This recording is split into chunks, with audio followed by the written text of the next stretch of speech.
Yabona lo msebenzi wam ndiwenzayo odlala ngamanzi imini yonke, abantu ngawenza for 20 years andinangxaki. Ndithanda kabi ungabhadlanga unjalo komnye umntu kodwa ubhadlele kum okanye ndiku-appreciate, but ndiwuthanda kakhulu.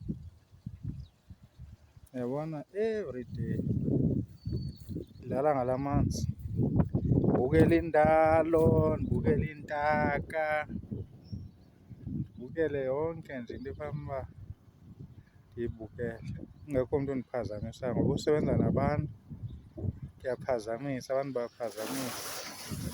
Kanti xa uwedwa awuphazamiseki ncam ngoba yonke into uyenza ngokukwakho. Akukho mntu uzawumane ekubuza uba uyenzeni ntoni into ethile okanye uyenzele ntoni into ethile okanye fanuba kwenziwe ntoni. Ndizama ukuthi ndiyonwaba maan uba ndedwa, ndiyawonwabela umsebenzi wandedwa nozihlalela nje. Noba ndingawenza i-20 years andinangxaki ndide ndiyoritaya. Kahle kahle ndithanda uzihlalela ndedwa ixesha elinintshi. Elokishini ndithanda uzihlalela ndedwa. Uba ndikhe ndaya kuloo mntu ngumntu omnye okanye babini, andingomntu wasixokomxokom kakade. Nasemsebenzini ngokunjalo ndindedwa. Kahle kahle ndiziphilela ndedwa mna guys, ndingu-Mr Lonely but ke andizifili lonely sharp.